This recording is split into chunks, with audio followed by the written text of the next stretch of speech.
Allow me to introduce myself. My name is Andrew Burnoff. I'm chair of the Harvey Mudd Mathematics Department, and I want to welcome you to the Spring 2012 Moody Lecture. This is actually our fourth Moody Lecture. Michael Moody was a cherished friend, mentor, and inspiration to the Department of Mathematics.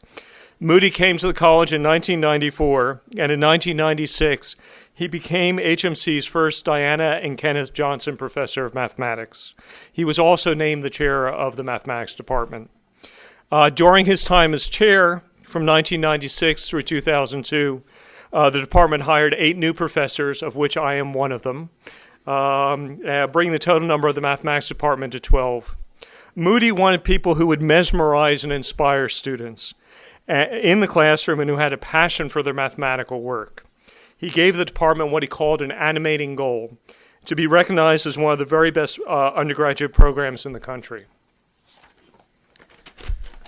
The department credits Moody as the guiding force leading to the reception of the 2006 inaugural American Mathematical Society Award for an exemplary program or achievement in mathematics. HMC was singled out for this honor among all the undergraduate and all the graduate mathematics department in the United States. And we got the first one. And this is something we're very proud of. So,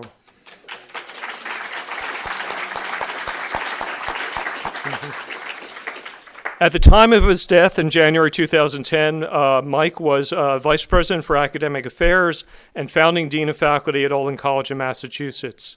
That spring, the HMC Alumni Association recognized Mike Moody as an honorary alumnus in recognition of his many, many contributions to the college. The Moody Lecture Series was established by the Mathematics Department to honor Mike's legacy at Harvey Mudd College. It is supported by gifts from Mike's family, friends, colleagues, and former students. We're very pleased that Mike's widow, Joni Moody, is here today. Let's give Joni a hand. And when I look around this audience, I see many of Mike's friends, his colleagues, his former students, many of us who he inspired. Before I introduce our speaker, I want to thank the entire mathematics department, but especially Francis Su, Wei Chingu, and John Jacobson for arranging this lecture. Last, but certainly not least, I want to thank Jocelyn Olds McSpadden, our department administrative aide. This lecture never would have happened without her tireless work. I don't know if Jocelyn's here, but thank you, Jocelyn. Let's give her a hand.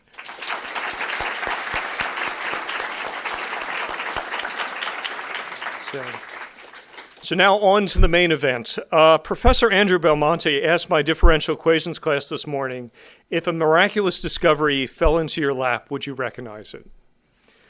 Andrew Belmonte has made his reputation by looking at the natural world and discovering and explaining amazing phenomena in plain sight. In Andrew's world, bubbles jump, chains twist themselves into knots, and playing cards flutter and tumble in amazing and at times bizarre patterns. Using a combination of high-speed photography, clever experimental design, and mathematical analysis, he has shed insight on those miracles of nature that can be found in plain sight. So let me tell you a little bit about Professor Belmonte. He received his PhD in physics at Princeton University. He was then awarded a Chateaubriand Fellowship and an NSF International Fellowship to study at the Institut Nonlinéaire de Nice in France. In 1998, he became a faculty member at Penn State University. We just hired one of our alums, Joel Miller, I might add, who was a protege of Mike also. Andrew was an Alfred P. Sloan Fellow, an NSF Career Award holder, and he also was a visiting professor at the École Supérieure de Physique et de Chimie Industrielle, which not surprisingly is in Paris, France. Okay, and also at Harvard University. So today, Professor Belmonte will tell us about the mathematics of strings, spaghetti, and splashes, and help us see the natural world through a mathematical lens. Please join me in giving Professor Belmonte a warm Harvey Mudd welcome.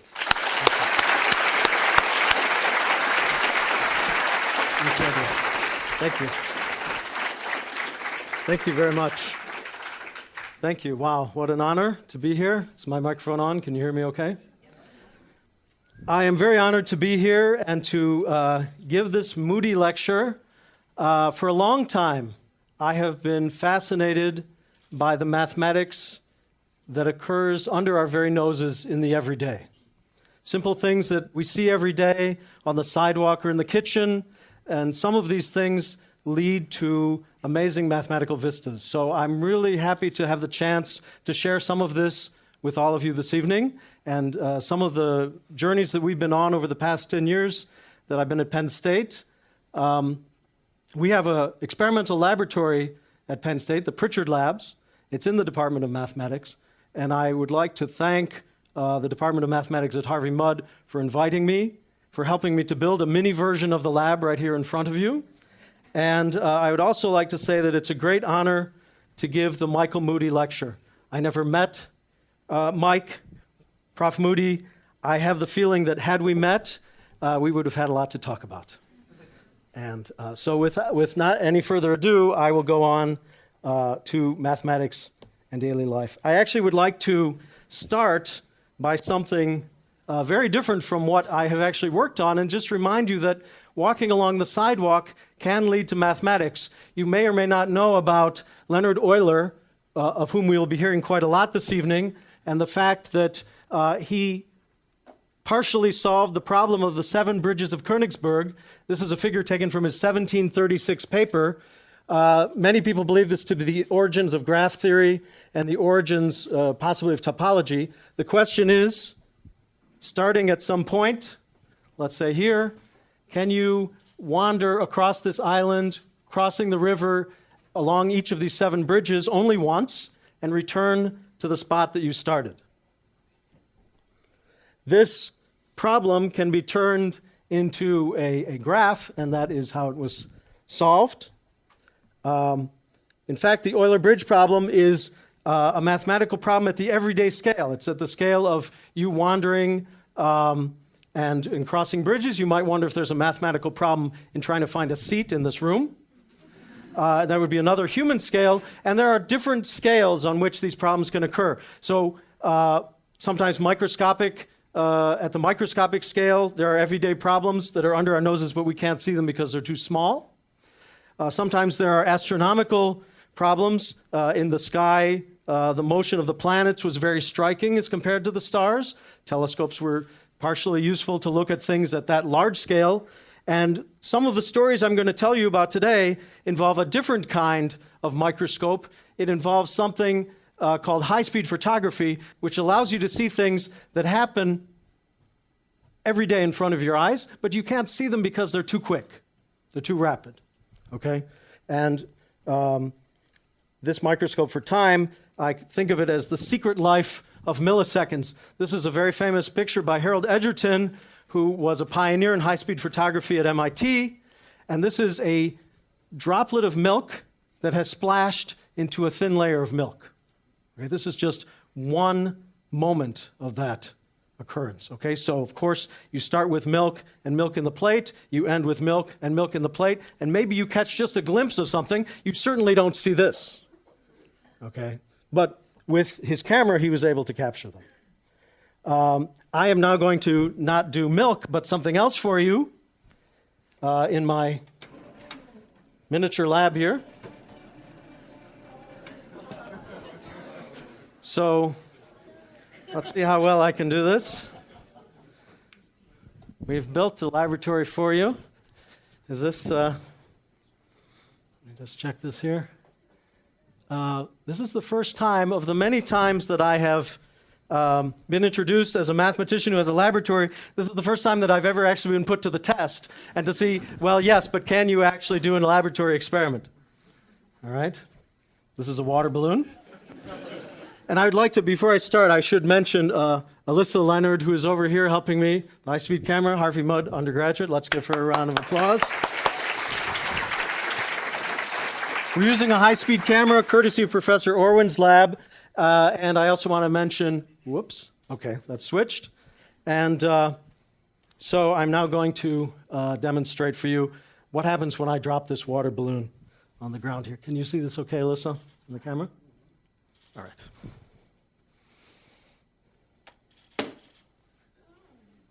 Okay. Did you see that? Let's see that again. so now, there we go, perfect. So there it is. Perfect. Let's see that come down. You see it's, okay, go back just a moment. I want to say something about, I don't know, I forgot to ask about a pointer. With all this equipment, I forgot to ask for a pointer. Go back just a little bit. Keep going. I want to go when the balloon is still there. There, stop. Look at that. Look at these ridges on the surface of the balloon. The balloon was pretty smooth. I think you saw it before I dropped it. But what are these ridges going on? There's some sort of a rippling effect. Just go one more frame. Thank you. Thank you, Andrea. Do you regularly travel with a laser pointer? One more frame. Yes, so you can see that there's some, and now there's some explosion. It seems like the water, okay, just go ahead and play it.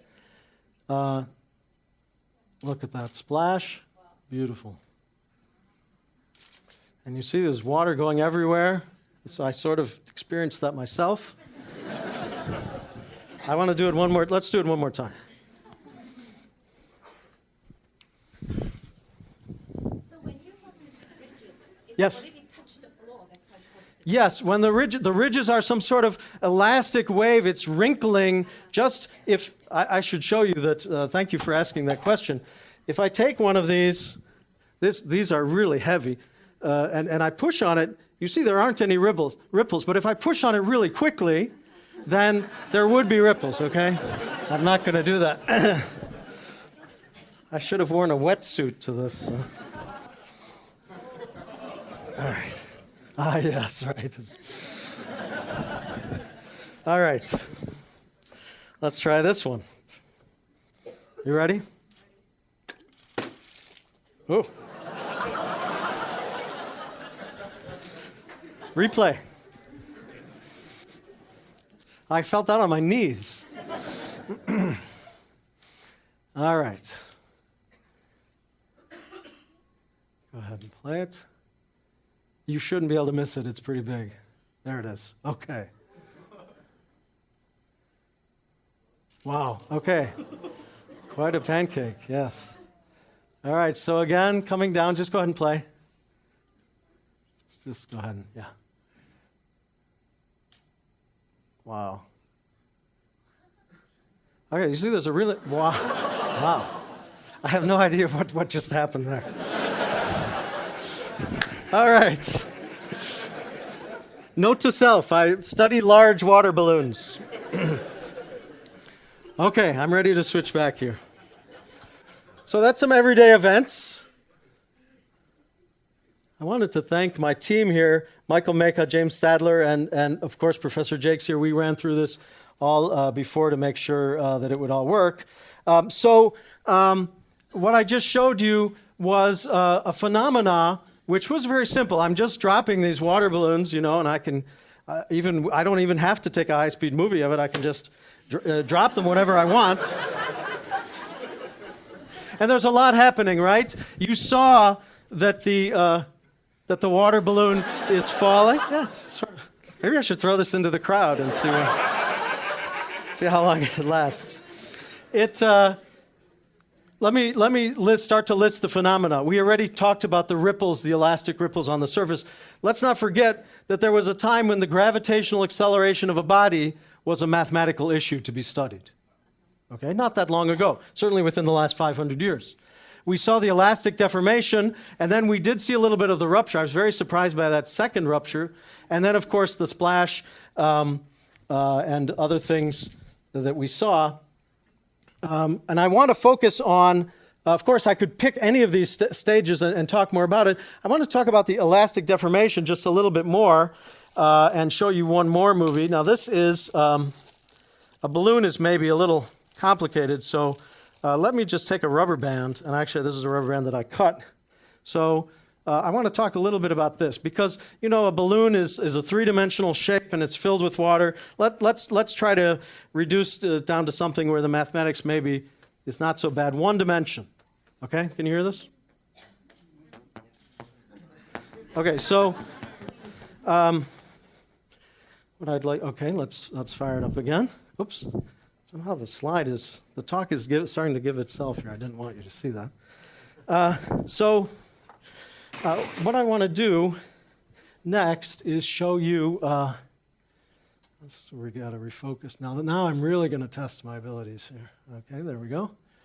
All right, so what I want to show you is this. What I want to show you is this. Very simple. Okay, you're familiar with this. Are you familiar with this? Well, let's see what's really happening when that happens. Okay, so, oh yes, tape. Michael said to me while we were getting ready for this, it's just like TV. Now, that didn't really help me. All right, there we go.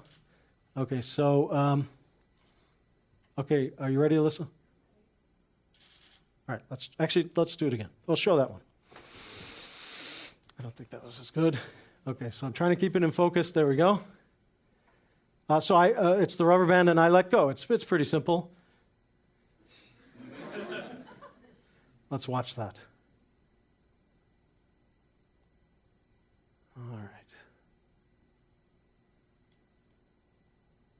There we go. Just go back. Let's do it one more time, okay? Shall we? I have a feeling that wasn't so good. All right. Let's just challenge. Bear with me here while I get it in focus.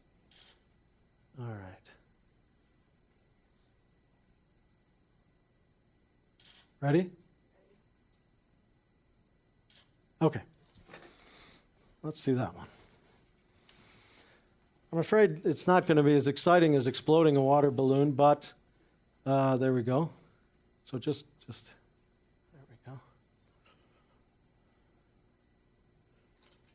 All right, just play backwards. Yeah, let's have a look at that. There we go. There. All right. Now, yes. So play. So I let go, and here's what happens. Look at that. Okay, there's some wave. It's moving pretty fast. You know, we would have to get some sort of airplane lights in here to turn it up any faster, but I think you see what's going on, which is that it's buckling, okay? So some of my friends did a similar experiment. Thank you, Alyssa. Some of my friends did a similar experiment, Emmanuel Villermo and Nicolas Vandenberg, and here's what happened when they did it in slightly more controlled conditions. They release a rubber band, and you see that as it falls, it waves. I think we did see that, and then it sort of collapses on itself at the end. So these rubber bands, let me just talk a little bit about this. You know, vibrations and waves is a system. The fact that I can do this, I don't know what the earliest reference would be. I'm thinking Orpheus and his lyre. You see here, the strings that are stretched, and those strings vibrate, and you can hear it. So what happens is you take the string, and you, as you probably know, you pull it and you fix either end, and that's important. You fix either end so the boundary conditions are fixed, and now my system, which is this piece of rubber, does whatever it's going to do, but while its boundaries are fixed. Okay, so if you shake one end or otherwise excite it, you see different patterns that are wave patterns, and these are different frequencies. That's what's changing this one here, which is just, it's not, I guess, very apparent. The second one here is a full wave. This is 3/2 of a wave. This is 2 waves. And the sound that you hear is produced by this periodic wave-like motion of the string. It's going back and forth, and we're going to describe that back and forth by some function u, which is going to be this distance as a function of the length that I've stretched it along. So here's a cartoon of that. X is my one dimension in space. Time, let's say, is fixed at this moment, and here I've got the wave described by this function. Now, what is that function going to be is a question that has been worked on mathematically. And the function u of x and t is known to be a solution to what's called the wave equation. So this is a partial differential equation. Get ready for the calculus. This is a partial differential equation which relates the second derivative of the displacement in time to the second derivative of the displacement in space. And the constant that's there, which nicely written as c squared, is actually the speed of the waves. And I'll just say more about that in a moment. Here's a picture showing a violin string vibrating back and forth. So this is something that you may have seen before if you've studied partial differential equations. This speed is actually given by the tension in the string divided by the density. That's the wave speed, the density being sort of the 1D mass per unit length. If you wanted to solve this, there are different ways you could learn to solve it. And I'm not going to go through those ways, but I just want to mention them. You could say that this function of space and time is the product of two functions. One is a function of space only. One is a function of time only. That is the separation of variables technique. If you've taken a differential equations class, I'm sure you love to hear that word, separation of variables. But there's other solutions that are possible. This is by no means the only possible solution. In fact, in particular, if you take a function that's a function of a single variable, but I write it as x minus ct, and you substitute it in here, then you will get automatically a solution, and it actually doesn't matter what u is. In fact, u could even be sort of a step function, and it would still seem to be a solution to this equation. Well, that's a little troubling because step function is not differentiable if it's discontinuous, but, well, it seems like it might be a solution. I'm not going to talk about weak solutions here, but that is one. There's another traveling wave solution, too. It could be going in the opposite direction. I don't want to talk so much about solving that equation as I do about its origins. Okay, so let me rewrite this more in terms of where it came from. So I'm taking this c squared and I'm rewriting it as the tension over the density, and I'm moving the density to the other side. So I'm writing it more the way it was actually derived, and I want to talk to you about where it came from. Okay, well, the left-hand side is the mass times acceleration. This is the second derivative of the displacement of the string that's bouncing up and down. And so this looks like ma in Newton's second law. So if this is F equals ma, and ma is on the left-hand side, then whatever's on the right-hand side must be F. And the F that this represents is the internal force of the string. So it's somehow sort of looser here.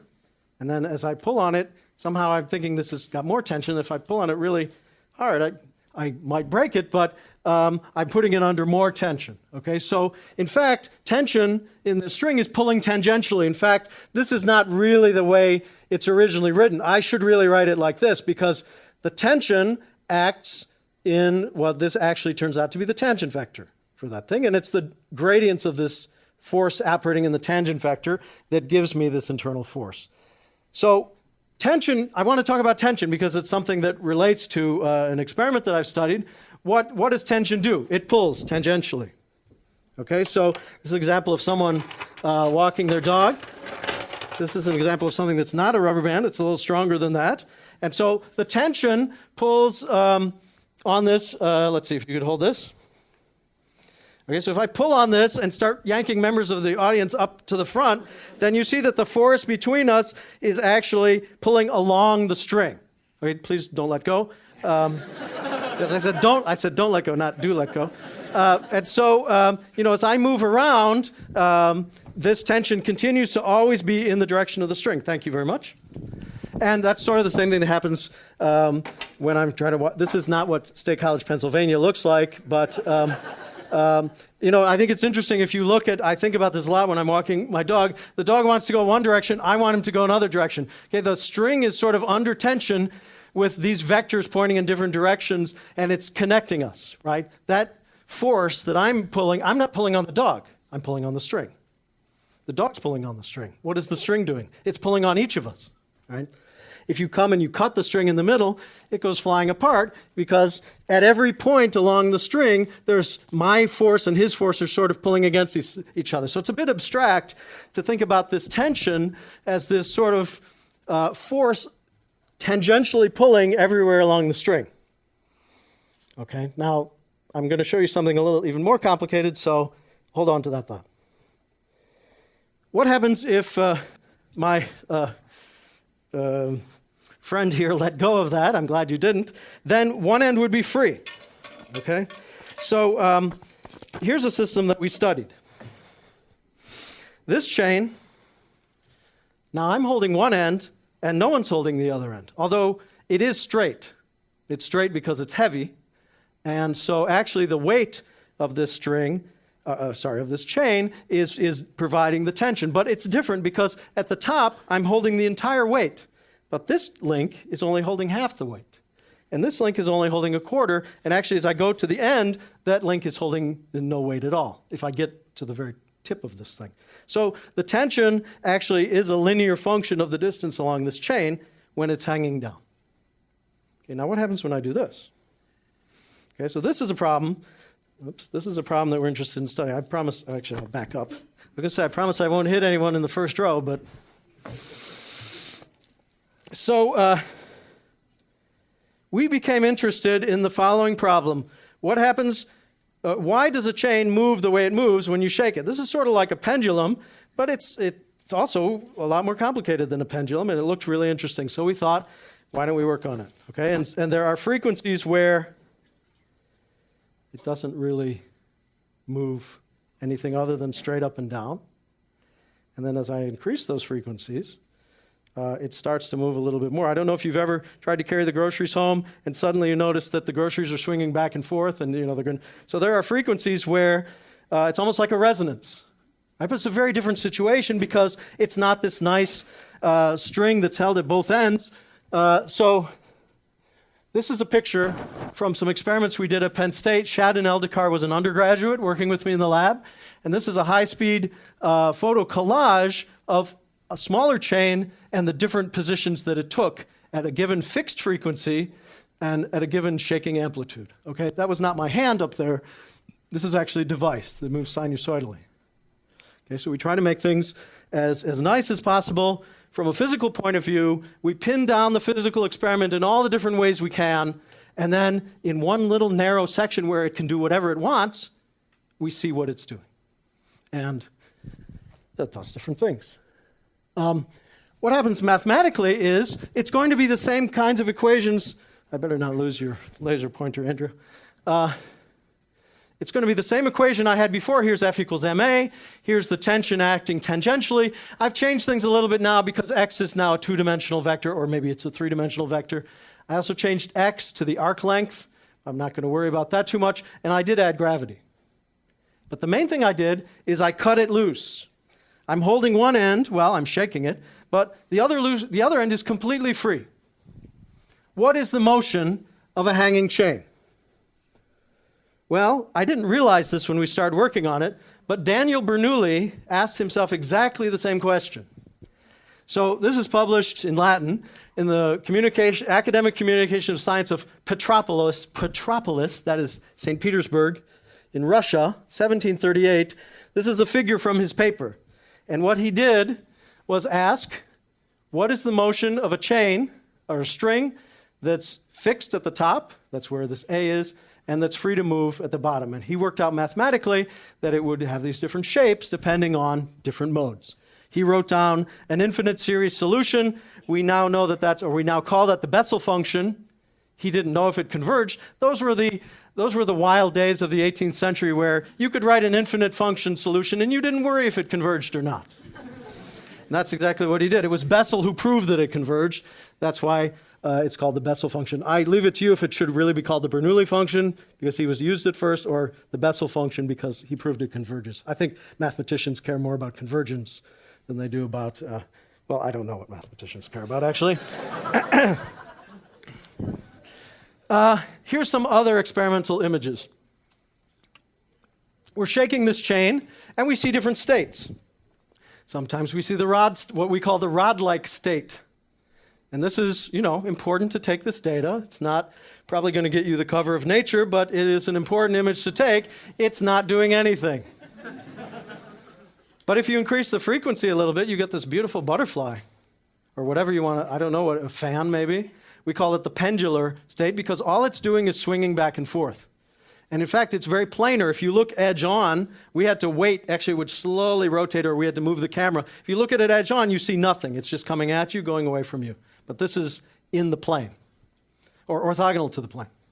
And then this is something else. C, we call it complicated.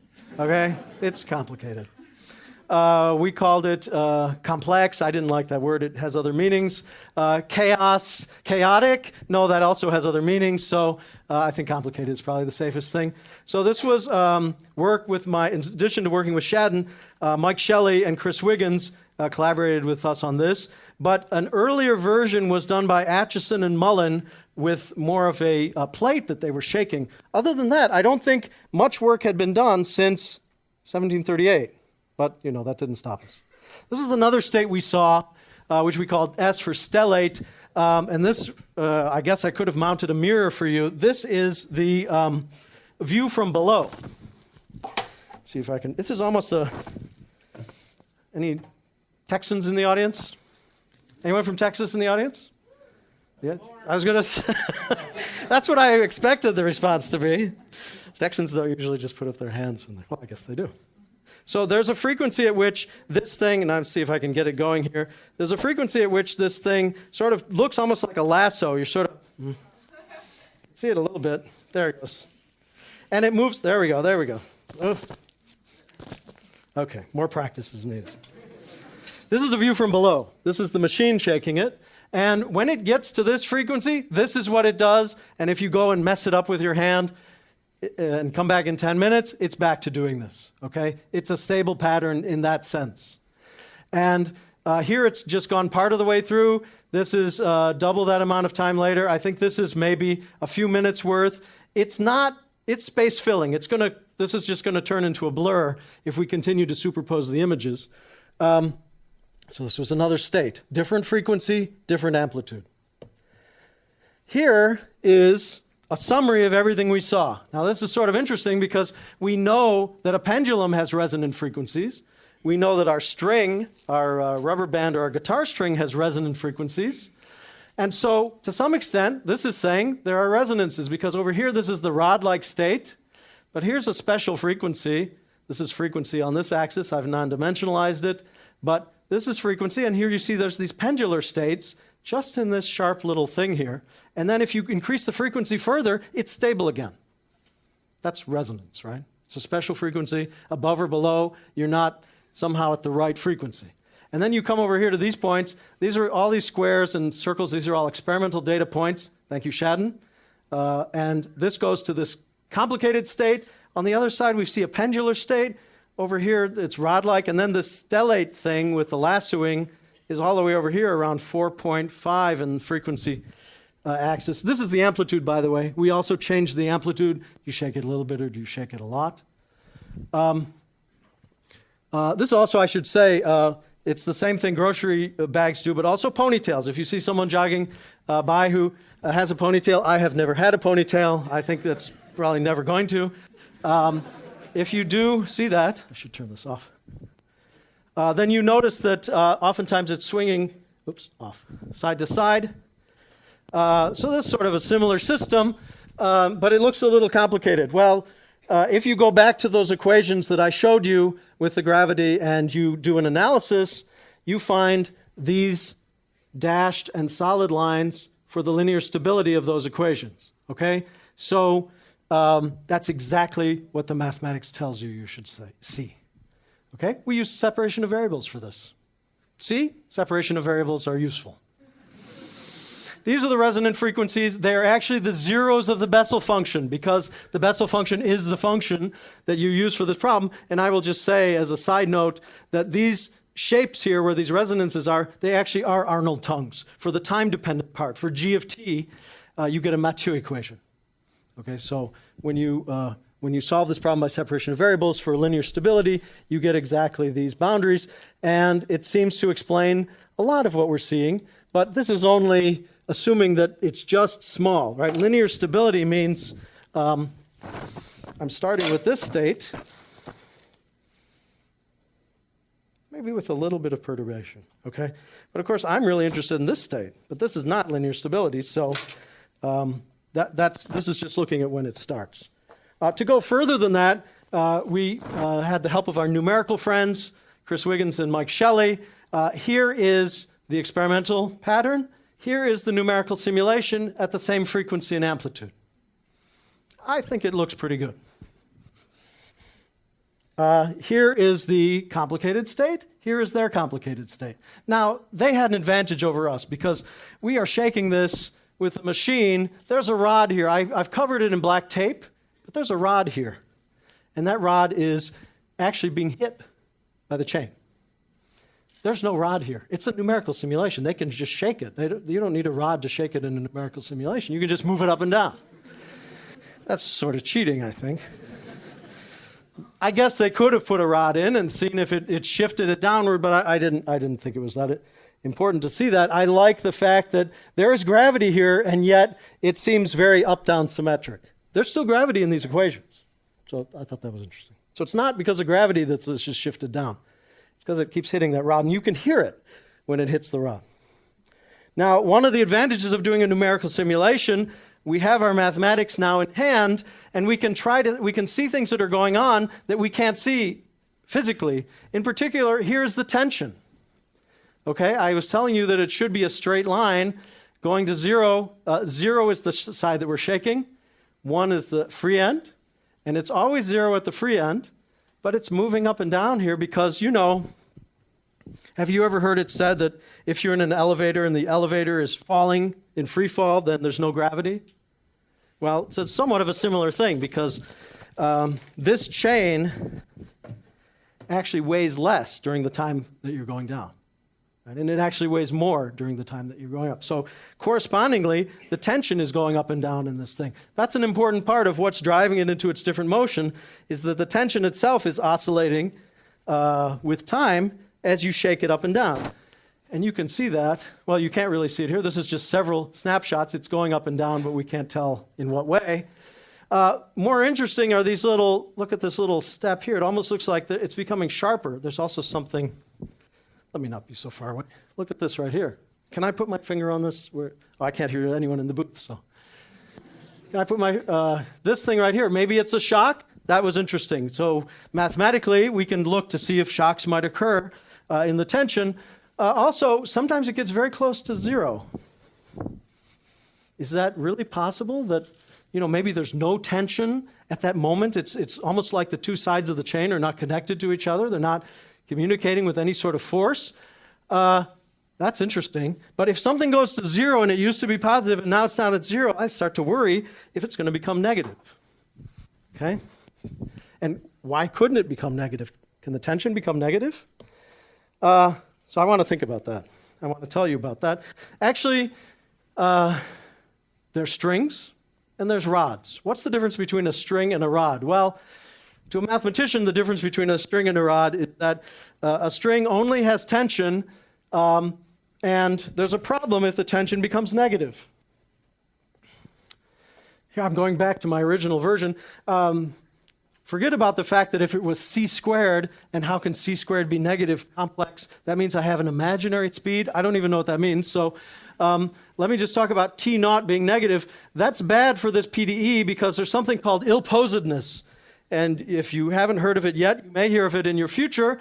Ill-posedness means that the solutions to this equation, when t is negative, have really weird properties that are not very physical. So we don't like our PDEs to be ill-posed because it requires or it implies sort of that they're broken in a mathematical way, and they probably aren't very physical. So I want to bring in a rod. This is a piece of spaghetti. Okay, so I can shake this thing just like I was shaking the chain. This is the longest piece of spaghetti I could get, okay? This is uncooked, okay? So it's not shaking very much. But one thing I can do to this as a rod is I can push on it. See that? Whoop. Let's do that again. So when I press on this thing, this corresponds to negative tension. Positive tension, which is what I think of as tension, is when I'm pulling on it. Negative tension is when I'm compressing it. The force is in the opposite direction. And you see that it does something that I think we know of as buckling. Right? So this is called buckling. Oops. And so a rod has resistance to bending that gives you buckling, whereas a chain, where's my chain, or a string, it doesn't really do anything because, well, of course, if I push on it really hard, then I run into the fact that it's made out of individual links. Okay, but mathematically, I cannot have a negative tension. As I said, it was ill-posed. So nature provides the solution because if you take a string and really try to give it a negative tension, you discover that actually it's a rod at a small enough scale because it has some resistance to bending. And I will not derive the equation, but I will tell you that here's the wave equation we've been looking at up till now. There's just one extra term that we need, and it is with a fourth, yes, that is the fourth derivative. Okay, in a physical problem. E and I are physical constants, the Young's modulus and the second moment of bending of the rod. But this is the equation that describes bending, and this is the equation that was first studied by Euler. Yes, again, Euler, 1744. On the left, you have my finger pushing down on a piece of spaghetti. On the right, you have figure 13 from Euler's 1744 paper. So he's got some weight here pressing on this. And this is the first bifurcation. If you know what a bifurcation is, it is the case where I have one solution, which is, let's say a fly lands on this spaghetti. The fly has some weight. He's no longer flying. So it's pressing on the spaghetti. But I doubt you have to be a pretty fat fly to do this, right? Maybe a bumblebee could do this. Okay, so there's a critical size of insect that would land on this thing. I could actually use that to measure the weight of insects. I never thought of that until now. But if I lined these up with flowers on them outside and I looked for buckling, I could classify all the insects in my yard, those that are heavier and those that are lighter, than the critical weight.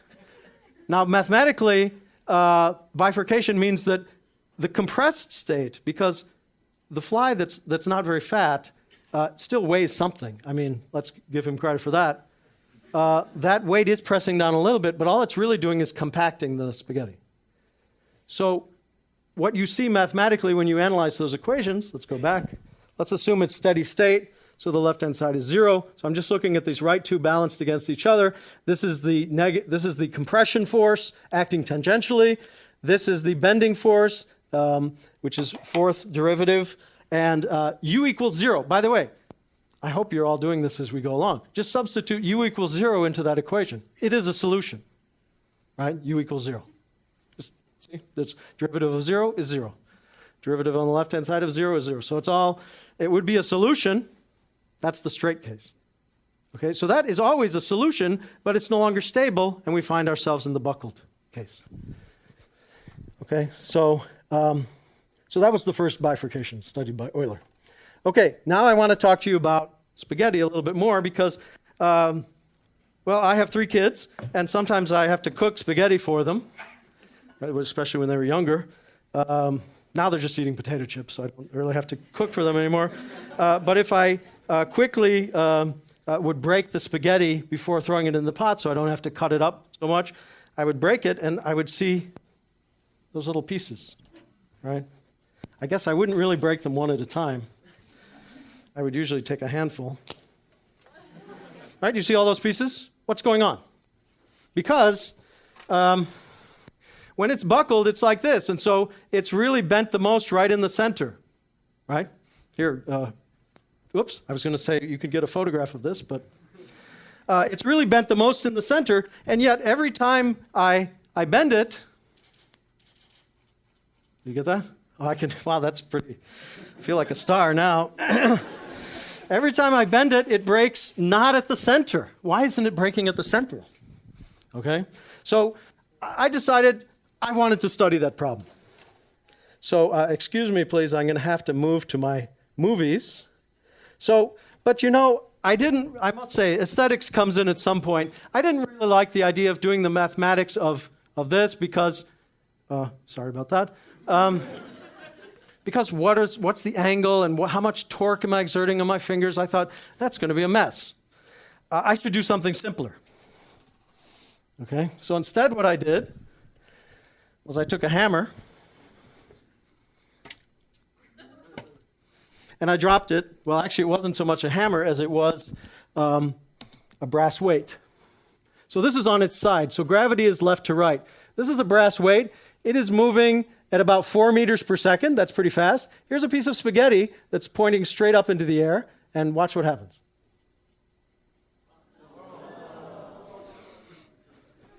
Yes, I had the same reaction. When I saw that, I said, we were just playing around. I was breaking spaghetti the night before. Emmanuel Villermo and my graduate student were all there with the camera. And when we played back and we saw this, I said, okay, we're studying this. Look at this.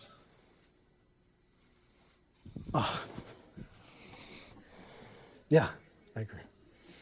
I want to just, let me just go here to, it's never, I just want to stop it. So what's happening is, this is not exactly the same as the Euler problem, right? It's not a weight, it's something that's moving at a finite speed, and then it bends, okay? So let me go back to the presentation here. So it's this frame that I wanted to look at. It bends. It looks like buckling, but the wavelength is a lot smaller. I mean, it's the same spaghetti. If I took that same piece of spaghetti and I pressed on it with my finger, it would look like this, okay? And yet what we find is that in the case of dropping something on it, that the wavelength is much smaller. Then we also see that it breaks, which was very surprising. This is a different case where the speed is a lot faster. So, you know, once you start, right, this is 4 meters per second. This was, by the way, I forgot to give credit, San Giorgio number 9 spaghetti. It's very delicious. This is San Giorgio angel hair. It's, you know, a lighter pasta. Maybe you don't want to eat that much. They're smaller. The diameter is 1.1 millimeters. And here the brass weight is going at 22 meters per second. Okay? So the wavelength's smaller. In fact, you see it breaks into these pieces. You can see that the camera's really not fast enough. These things are really spinning. And I should also mention that the problem of why doesn't spaghetti break in half was studied by Richard Feynman for about 10 minutes one evening. Apparently that he tried to figure it out, had dinner with someone who later reported it. But this is not the only case that we studied. As much as I love spaghetti, we also studied, this is Teflon. Okay, this is the straightest I could get this piece of Teflon. Same situation. Can you see that? It doesn't break. It's Teflon. It doesn't shatter when it gets hit. You see it's still going. It's like a spring. It starts to look like a spring. So let me see actually if I can. Can you see? That doesn't affect anything. So it bends, and it also has a wavelength. It's a little bit different. Show you one more. Then, of course, we're looking for rods, right? We're in the grocery store looking for rods. We're reading catalogs looking for rods. This is glass. So I think you can see that there are two problems here. There's the buckling problem, which we worked on first, and then there's how many pieces does it break into? Also interesting. We're still working on that one. Okay, so I'll just say a little bit more. I'm almost out of time here, but I'll just say a little bit more that, in fact, this is the system I'm looking at, and now I'm thinking about the displacement just like the string, but I'm also thinking about the fact that I'm compressing it. So really what I need to do is solve both. So this first equation here is the fourth order. Here's the bending term, here's the tension term, here's the inertia, but I've also got to solve the other equation for the compression. I really need to solve these two equations at the same time, and that's what we have studied to try to understand this problem. Okay, so in the last minute or so, I want to tell you about an unexpected discovery that we made involving strings and spaghetti. And so let me go back to the chain here. Not sure if I'm going to be able to do this. So, actually, is Art Benjamin here? So I don't know if there's any. Okay, I don't know if there's any magicians. Is anyone here knows how to throw a knot? Okay, so there is. I can tell you that. Wait, did somebody put their hand up? Okay, I'm not going to try to do it, but I can tell you that John Conway, the mathematician who studied knots, can throw a knot. Okay, so here's our unexpected discovery: is one day the chain is shaking away, and suddenly it's not moving. You know, I was doing email or something, and I looked up to see what was going on, and it had tied itself into a knot. I looked at that, and I said, yeah, right, what's the odds of that happening? So I untied the knot, and I turned the machine back on. We continued. We would give it about 10 minutes to settle into its state before we said, oh, it's pendular or whatever. We'd give it 10 minutes. And so it didn't tie itself into a knot, and so I just said, okay, forget it. But then later I thought, that's sort of interesting because I know that the cords on my Venetian blinds at home are tied in knots. And, there's actually my earbuds from those are tied in knots all the time. And so is my extension cord. So what's going on? So then I decided, let's study this. So Shannon and I started studying this. These are some pictures of the knots that we saw. These are naturally occurring knots, okay?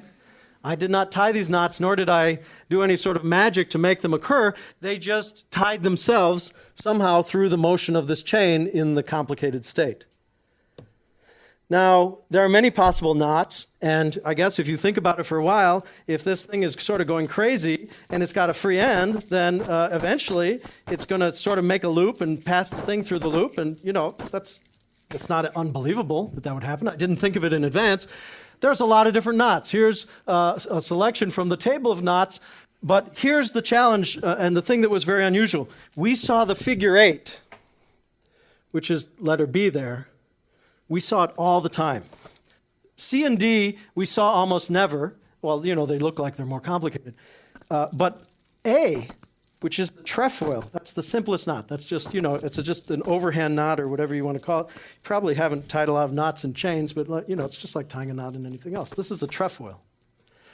We almost never saw the trefoil. Very surprising, right? Because if you just start to think, well, why does this thing... how am I going to model this? Well, there's a probability that they meet, and then there's got to be a probability that it goes through the hole. The more complicated the knots are, the 3-1, this is the trefoil. The figure 8, that's the 4-1. 4 means that there's 4 crossings. 1, 2, 3, 4. This is the 5-1, the 5-2. These all have 5 crossings. These are the 6 crossing knots. This is the 7 crossing knot. It goes, it can have as many crossings as there are integers, which is a lot. And so I would expect from a probabilistic point of view to see the trefoil the most, and then the 4-1 not as much, and then it should go down, right? But we're seeing the 4-1 all the time, and we're hardly ever seeing the trefoil. And after trying to figure that out and calling up all my friends who are not theorists, and what we finally did was we actually tied a knot in the chain, trefoil, and then we started shaking it. And what we saw, and I don't know if it will happen for this chain, but what we saw for our experiment, in which we took this data, is the trefoil comes off the end. Okay? Some of the knots come off. I guess not so surprising, because that some knots are better than other knots. If you want, I don't think this is going to come off, but it's moved a little bit down. So suddenly we start thinking, well, the trefoil seems to slide off. And the figure 8, which is this one, figure 8 doesn't slide off. So that's what we started doing. I brought in the knot table to Shad, and I said, okay, we need to start tying these knots, and then we need to start shaking them. Okay? So this is the result of those experiments. This is the trefoil and the time it takes it to untie. The trefoil takes on our chain, it takes about 15 seconds to slip off the end. Of course, it depends on the distance from the end. The figure 8 takes more like, this is seconds, more like a minute. The 5-1 is really quick. The 5-2, this one, it never untied. The 6-3, the 5-1, the 7-1 is really fast too. Any knot theorists in the room? If I say that there's the 3-1 and the 5-1 and the 7-1, what are those knots what are all those knots? Torus knots, exactly. So what we discovered from this experiment is torus knots come off really easily. And actually, that makes sense because if you take this knot and you draw little arrows on it, how does a knot untie? When I started this experiment, I didn't think I'd be asking myself that question. We were just shaking chains, but now that the subject has come up, how does a knot untie? Well, I'll tell you exactly how it unties in this situation. There's chain above the knot, there's chain below the knot. This knot needs to move down, therefore the length that's above here has to somehow work its way through the knot. So just go to a torus knot and draw some arrows along it, and you'll see that they help each other slide off because all the vectors are pointing in the same direction. Whereas for these other knots, not so true. Okay? So then we start to think that we understand. Of course, to really develop a theory of this, now we realize we have to think about what's called physical knots or physical knot theory. And we started thinking about that, but I just want to point out that many things tie themselves in knots. DNA ties itself in knots. and not just your strings and your Venetian blind strings, but also DNA. In fact, there are 3 enzymes in each and every one of you right now that are busy untying all the knots that your DNA is. DNA, topopolymerase 1, topopolymerase 2, topopolymerase 3. Those are the names. They're all untying the knots that your DNA is tying. So that's its own story. Okay, so I don't know if I have. Do I have any? Who's in charge here? Andy, do I have any more time? You have more time. I have more time. Okay. So as a finale, I thought we'd go back to the splash. Shall we do that? Let's do that. All right. So as a finale. Oh, thank you, Andy. I forgot I was supposed to do that. All right. So let's give me a minute here. So as a finale, I want to tell you about the splash. So in fact, I'll tell you how this occurred. I was washing dishes the other day. I guess I spend a lot of time in the kitchen.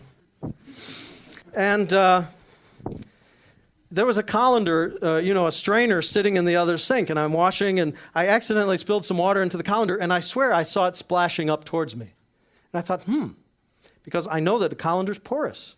So why did it splash back? Maybe splashing on porous or granular surfaces or porous surfaces, maybe that's going to be an interesting thing. What happens? So I went to the lab, and we started playing with that. So let's see now. Now it's the real test if I'm an experimentalist. All right. There we go. Sure, you can focus the camera, but can you focus it with a room full of people watching you? All right. That looks good. Now, where's my pen? I'll use my hotel key here. All right. Alyssa, you're back on. Are you ready? Excellent. Okay, so now what I want to do is I want to show you what happens when I put a splash of water. Oh, wait a minute. Oh. Okay. All right, so now I'm going to pour some water onto the screen. Okay.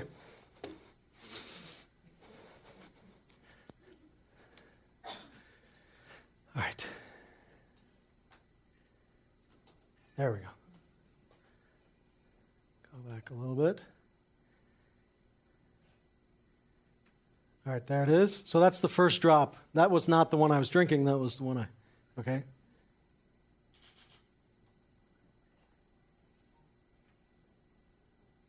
Okay. So I think you see what's happening. Drops are hitting the screen and they're spreading out. So here's a movie from our lab of the same phenomena.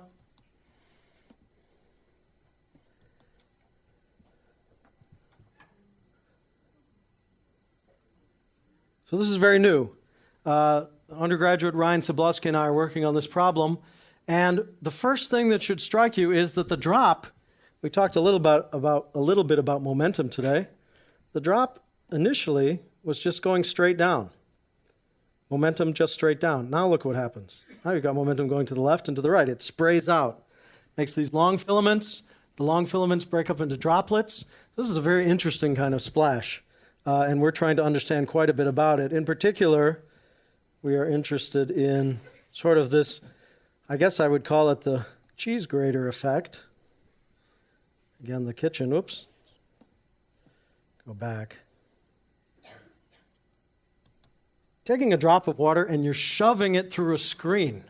Okay, it's like, I don't know, it just makes me think of grating, cheese or somehow, I don't know. Look, it's like you're cutting the water droplet. Okay, I'm really interested by this picture, and we plan to study that more. I mentioned that Ryan Sablusky is working with me, And so we're yet off again onto another adventure, trying to understand something that sort of happened instantaneously in front of me. I should mention that this is exactly the opposite of what I thought was happening in my kitchen. What I thought was happening in my kitchen was that when I threw something really hard at a colander, it bounced back. And when I poured slowly, it would go through. But actually, it's the opposite with the screen. If I pour slowly, I don't need you for this. If I pour slowly, they just get stuck on the screen. There's some of them stuck right there. The faster I pour, whoops, I guess I shouldn't pour too much, the more actually gets through. Okay, so so it is not what I thought I was seeing at first. The camera and the high-speed photography helped me to see something new, and I find that with the new eyes that high-speed camera gives me, I'm seeing new physical phenomena and hopefully new mathematics. Thank you very much.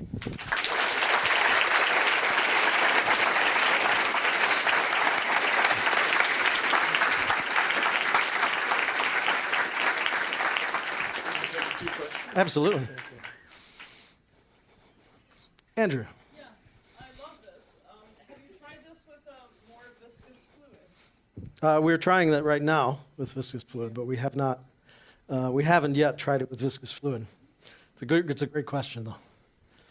Yes. I was wondering when you shake the chains or whatever. Yes. Have you studied because basically you have a translation and a rotation, all kinds of different motions. It's Yes. rigid motion. Yes. And this chain is basically the same length. Yes. So it's if you consider the all configuration space possible, it should have a relationship of how the rigid motion changes and how this end points, the curves. It should have certain relationship. Yes. Can everyone hear the questions, or should I be repeating them? Okay. So then I had tests to see if I understood the question. So I think the question is, did we study, when we're shaking the chain, did we study the way in which it explores every possible configuration, depending on the frequencies and the amplitude? No, is the answer. But I think that's a really interesting question, because for some of them, it seems to be space filling, but there's an envelope. Right. So, for example, let me just go back to that. In this one, the fan shape, it's covering all of the space from here to here, but it never, ever goes up above this. So I think we have thought about that a little bit, maybe just from an energy balance point of view, can we derive just the shape, analytically maybe, derive just the shape of the envelope? In particular, I should mention about this, I'm glad you asked that question, because I should mention about this pendulum, actually, the length of this fan shape is shorter than the actual length of the chain. Because when it's down, and I think I could reproduce that for you. This pendulum, oops, got a knot in it. This pendulum shape, and I'm not sure if you're going to be able to see this, but when it's off to the side is when my hand is down. So it's sort of doing this. So it's actually, the pattern is actually shorter than the length of the chain. So, we feel like there must be something, but we haven't been able to succeed in calculating anything. So, yes? On that one graphic where you were trying to fit the phase behavior of the chain Yes. To certain functions, Yes. at some points it was very well correlated, and other points it was way off. Yes. What kind of error was in response? That's a great question. So let me say what this is. This is the first Bessel. This is the frequency of the first Bessel mode, which doesn't exactly look like that pendulum shape. Okay, because the pendulum shape is sort of fully swinging in a very large amplitude way. This calculation is just saying, how does it first leave the rod state? So it's what's called a linear stability analysis, and so. While, of course, some of these are extremely close, in this area here where it's all mixed up, there could be different modes interacting with each other. So, in other words, two of the different frequency tongues, or, why is this one sort of lines up with the stellate, but when you look at that pattern, it doesn't really It doesn't really look like the stellate. So I think the answer is that there may be maybe nonlinear amplitude effects coming in that are modifying it. So I'm not, this is comparing, I guess what I would say is, this is comparing linear stability with something that's fully developed. So I think it's not exactly going to be perfect, but I would like to do, yeah, what's that? Extension cord. How do they tie themselves into knots? And can they do it if you leave your drawer open? Oh, you mean and try to watch them? So I didn't mention, since we did this study, there's a beautiful study done by Doug Smith at the University of California, UC San Diego, in which they did an experiment that we always wanted to do, which is you take a bungee cord and you put it in the dryer. Or I guess you could put an extension cord in the dryer, although that seems sort of wrong. And then you give it 5 minutes, 10 minutes, 15 minutes, and then you see how bad is the knot, right? So this would be the opposite of just leaving it in the drawer. And what they saw is that the longer you leave it in, the worse the knot gets. But the other thing is that the mechanism is really well understood, which is when you loop something up, you put all these crossings in. I can tell you how to stop it from tying itself in a knot. Just plug the two ends together, because then it's always the unknot. But you know, the unknot can look really tangled. It's not very comforting to know that it's not a real knot when you still can't get it open. But what happens is you get many, many loops, right? And then at the last minute, when you pick it up, the free end goes through all of those loops. Now suddenly you've got like a 12-crossing knot. It's when the free end, the business part of the deal is when the free end goes through all the loops. That's what makes the knot. You're not shaking the drawer, the extension cord. I would say, okay, so let me take your question seriously. I would say be careful how you pick it up. It's got to be when you pick it up that the knot gets tied. Yes? Talk about whirling a string so that the tension varies, quite radically. You mean this? Yeah. Oh, yes, where's the camera guy? Or horizontally. Yes, right. I know that there was a group at Northwest, so I didn't say very carefully about how I shook it, but we shook it straight up and down. Okay, there's a group at Northwestern that did an experiment, as far as I know, it's unpublished, where they shook it side to side.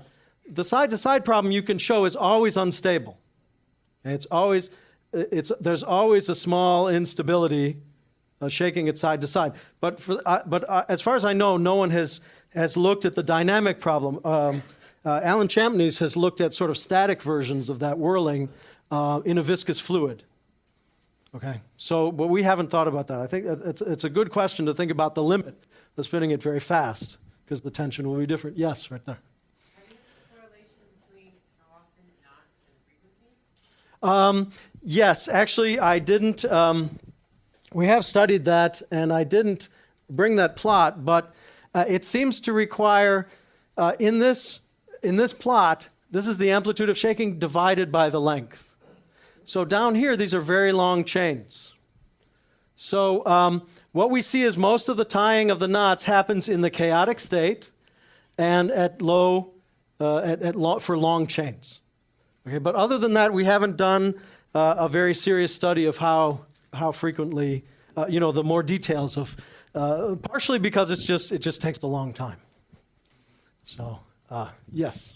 I've heard that the diameter of the string affects how it ties itself into knots, like the bigger strings don't. We haven't. There's this, when one talks about, so the question is, does the diameter of the string affect how it ties itself into knots? There is, before we started working on it, there was some work on, I would say, sort of physical knots, which is if you, and so let me start by answering this. If you tie a knot, there's a certain smallness. This is a trefoil. It can't get any smaller than this because it's run into itself, right? So there is a pure math attempt to thicken up knots, because these knots that I showed, you can make them as small as you want. So there is something called the knot energy, which is a well-defined quantity which has to do with the smallest length. For a lot of knots, this is an open question. What is the smallest length you need that a trefoil or that a figure eight or any of those knots can have as a function of the knot? So there is some work in that. I would say that another aspect of your question is that thicker strings are harder to bend. So there's sort of a minimum curvature problem, which this chain doesn't show very well. So maybe a very stiff extension cord that just stays as a straight line would never knot, or a very thick extension cord that's very difficult to bend would never. But we haven't studied that. I think that's an interesting question. So maybe one more question. Okay, Andy, you get to pick. This gentleman here. So I think that oddest part of both of these experiments is that there's kind of force in one direction at first, and then the other dimensions kind of get that force opened up into them, like especially in the spiral version of the chain. Doesn't seem to me like force would end up in those other directions, and I was wondering like how it did, because I don't see how it's like being redirected. Did everyone hear the question? Okay, so the question, so correct me if I'm misquoting you. So the question is that a lot of the experiments I've shown, actually it includes the splash, involve a force or a momentum in one direction, and yet a lot of the patterns I've been showing you involve displacement in multiple directions, and it doesn't really seem like that makes a lot of sense because we're just shaking it, say, straight up and down, and it's going side to side. I think that's a really excellent question because it gets at the fact that this physical system. I'll give you the short answer, then I'll give you the long answer. The short answer is tension always acts tangentially, and this end is free. So if I push this off to the side just a little bit, I've already got force going in a different direction. So all I need is for that to somehow couple to one of the natural modes of the system. Okay? So I think that's true for the chain, definitely. I also think that's true for the spaghetti. There's somehow a natural mode there. So maybe this is a good point that we should end on. The mathematics, I'm going to show you now that I'm a Platonist. I think everyone, part of the mud core is that you all have to take philosophy. Is that true? No, you don't have, they don't have to take philosophy? Okay, well maybe, okay, well, so Plato is a philosopher. So I believe that all the normal modes to the separation of variables solution to this problem are somehow present here. And as this thing displaces side to side, it couples to those solutions and can feed energy into them. So it's as if they're there all along in some sort of potential way. And then depending on the dynamics of the particular perturbation, I can start to feed energy into them. As I feed energy into them more and more, then I get the full solution taking off, and those normal modes are alive. The perturbation isn't in any of those directions. So, like, are you saying that like randomness kind of like takes which direction? There must be. Yes. Perturbation is necessary because the straight up and down chain with truly no perturbation will stay straight up and down. In fact, you see that in the numerics right away. My friends, Mike Shelley and Chris Wiggins, when they simulated, they had to kick it. So, yes, we live in an imperfect world. So let's thank Professor Belmonte. Thanks, Andy.